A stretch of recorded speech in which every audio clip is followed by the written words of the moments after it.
मुंबईजवळ निसर्गाच्या सान्निध्यात दडले आधुनिक वास्तुकलेची साक्ष देणारे एक असे मंदिर जिथे 5 देवांचे दर्शन आपल्याला घडते। नमस्कार, मी स्नेहा प्रवास या आपल्या YouTube चॅनलवर तुम्हा सर्वांचे पुन्हा एकदा मनापासून स्वागत आहे। आज आपण चाललोय कर्जत जवळील नढाळ गावातील पंचायतन मंदिरामध्ये। वैशिष्ट्य म्हणजे हे मंदिर निसर्गाच्या सान्निध्यात आहे आणि सर्व सोयी सुविधांनी परिपूर्ण असे हे मंदिर आहे। पंचायतन मंदिराचे संपूर्ण दर्शन, लोकेशन, मंदिरात कसे जायचे, टायमिंग इत्यादी सर्व माहिती तुम्हाला या व्हिडिओ मार्फत मिळणार आहे, त्यामुळे व्हिडिओ अजिबात स्किप न करता शेवटपर्यंत बघा। पंचायतन मंदिरात पोहोचण्याचे 2 पर्याय आहेत।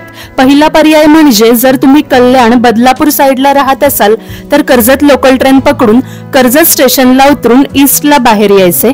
स्टेशन जवळच हे टॅक्सी स्टँड तुम्हाला दिसेल। तिकडून पंचायतन मंदिर नढाळला जाण्यासाठी 40 रुपये पर पर्सन शेअरिंगने टॅक्सी मिळते। दुसरा पर्याय म्हणजे जर तुम्ही ठाणे किंवा नवी मुंबई साइडला राहत असाल तर पनवेल ट्रेन पकडून पनवेल स्टेशनला उतरून ऑटोने तुम्ही मंदिरात पोहोचू शकता। तुमच्या प्रायव्हेट व्हेइकलने येणार असाल तर खालापूर मार्गे तुम्ही पंचायतन मंदिरात पोहोचू शकता। हे आहे पंचायतन मंदिराचे मुख्य प्रवेशद्वार। JM म्हात्रे चॅरिटेबल संस्थेने हे भव्य दिव्य मंदिर बांधले आहे। आत प्रवेश करताच अतिशय विस्तीर्ण जागा दिसू लागते। JM म्हात्रे चॅरिटेबल संस्थेने इंग्रजी माध्यम शाळा देखील इथे बांधली आहे। पंचायतन मंदिर व निसर्गाच्या सान्निध्यात बांधलेली ही शाळा म्हणजे नढाळ गावातील मुलांसाठी एक पर्वणीच आहे। काही पावले चालून पुढे येताच एकदम ऐसपैस असा मोठा पार्किंग एरिया दिसू लागतो। 2 व्हीलर, 4 व्हीलर, ऑटो, बस अशा सर्व वाहनांसाठी मोफत पार्किंगची सोय या ठिकाणी आहे। आपण पाहू शकता पंचायतन मंदिरांची पांढरी शुभ्र कळसे आता दिसू लागली आहेत। चला तर मग आता आपण मंदिरात प्रवेश करूयात। पंचायतन म्हणजे 5 देव किंवा 5 गुरूंची एकत्रित पूजा करणे। हे मंदिर म्हणजे 5 देवांच्या मंदिरांचा एक संचच आहे, म्हणून पंचायतन हे नाव या मंदिराला देण्यात आले। या लहान लहान 25 ते 30 पायऱ्या चढल्यावर आपण मंदिरात पोहोचतो। 13 मे 2022 रोजी या मंदिराचा लोकार्पण सोहळा पार पडला होता, त्यामुळे हे मंदिर बांधून अजून फक्त 2च वर्षे झाली आहेत। पायऱ्या चढून वर येताच हिरवागार निसर्ग व डोंगराच्या कुशीत वसलेली ही 5 सुंदर मंदिरे दिसू लागतात।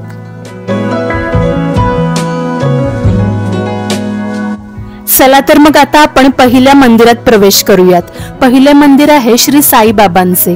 प्रत्येक मंदिराच्या मध्यभागी कासव व दरवाजाच्या दोन्ही बाजूंना देवदेवतांच्या मूर्ती इथे आहेत।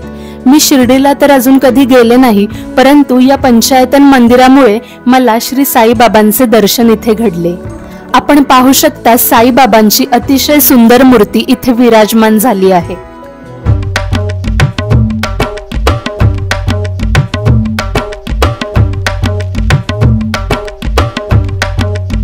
पंचायतन मंदिराचे वैशिष्ट्य म्हणजे पहिल्या मंदिराच्या प्रवेशद्वारातूनच इतर 4 मंदिरे देखील दिसून येतात। या मंदिराची वास्तुकला खरंच मंत्रमुग्ध करून टाकणारी आहे। आता आपण चाललोय दुसऱ्या मंदिरात। दुसरे मंदिर आहे श्री मयुरेश्वर गणेश मंदिर। प्रत्येक मंदिराच्या दरवाजावर अतिशय सुबक नक्षीकाम केलेले आहे। या मंदिरात आपल्याला पांढऱ्या शुभ्र सुंदर गणपती बाप्पाचे दर्शन घडते।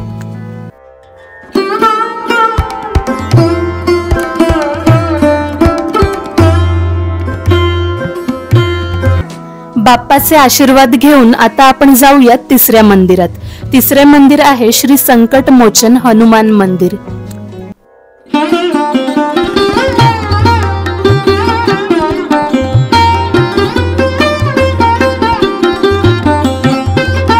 मध्यभागी एका हातात गदा तर दुसऱ्या हातावर द्रोणागिरी पर्वत उचलून उभ्या असलेल्या रुबाबदार सुरेख हनुमानाच्या मूर्तीचे दर्शन आपल्याला घडते।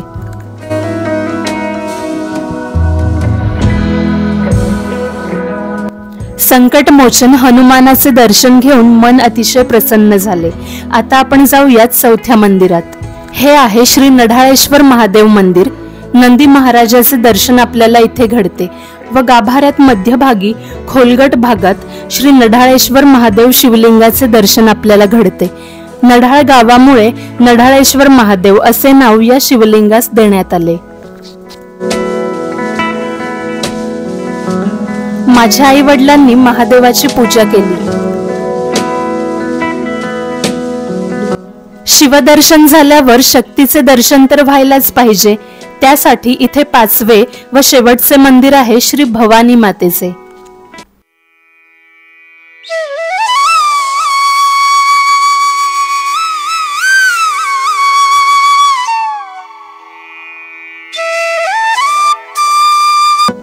मंदिरात मध्यभागी आपल्याला काळ्या पाषाणातील देवीच्या सुंदर रूपाचे दर्शन घडते. मंदिराच्या आवारात तुळशी वृंदावन व एक दीपस्तंभ दिसून येतो. सूर्यास्ताच्या रंगीत छटांमध्ये मंदिराचे सौंदर्य आणखीन खुलू लागले होते.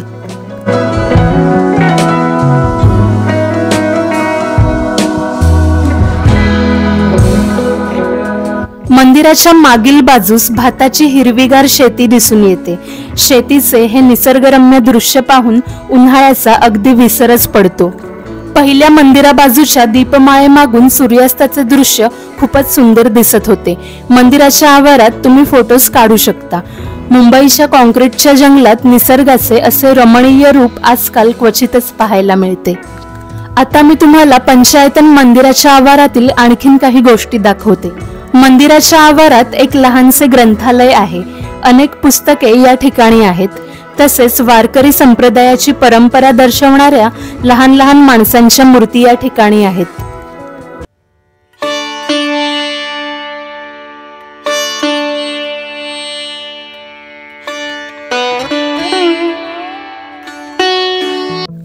मंदिराच्या पायऱ्यांच्या मार्गाबाजूलाच हा व्हीलचेअर असिस्टन्सचा मार्ग देखील आहे. ही खूपच चांगली सोय या ठिकाणी आहे. इथून चालत वर जाताना ही 5 मंदिरे जणू काही आकाशातूनच अवतरली आहेत असे भासत होते. तुम्ही विचार करत असाल मंदिराच्या आवारात इतकी प्रचंड गर्दी का बरं आहे. याचे कारण म्हणजे जैन म्हात्रे चॅरिटेबल संस्थेने बांधलेला भला मोठा हॉल मंदिराच्या आवारात आहे व सध्या लग्नाचा सीझन चालू आहे. त्यामुळे या हॉलमध्ये एक लग्न सुद्धा होते. इथल्या भिंतींवर आपल्याला पंचमुखी हनुमान, भगवान शिव विषप्राशन करतानाची दृश्ये तसेच रामायण महाभारतातील विविध दृश्यांचे दर्शन घडते.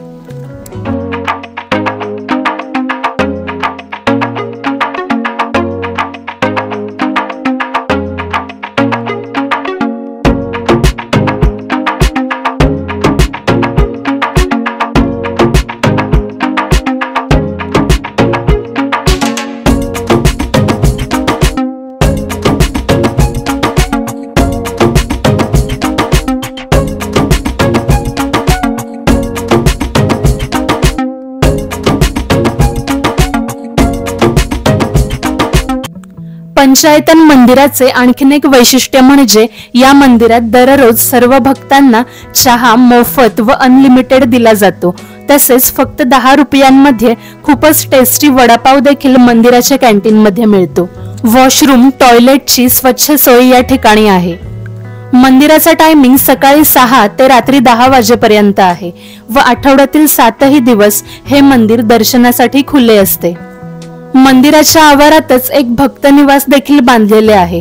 त्यामुळे तुम्ही जर लांबून या मंदिरात येणार असाल तर राहण्याची सोय माफक दरात या ठिकाणी होऊ शकते. मगाशी मी म्हटल्याप्रमाणे संध्याकाळी मंदिराच्या हॉलमध्ये लग्न होते व लग्नाची वरात इथून जात होती.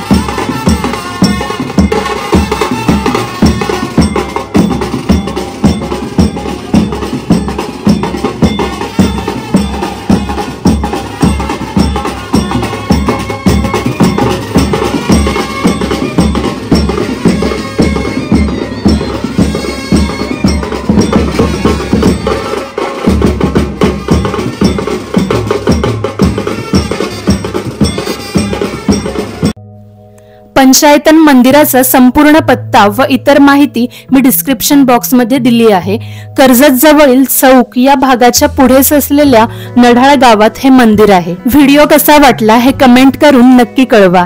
तसेच काही क्वेरीज असतील तर कमेंट करून नक्की विचारा. शेवटपर्यंत व्हिडिओ बघितल्याबद्दल सर्वांचे मनापासून आभार.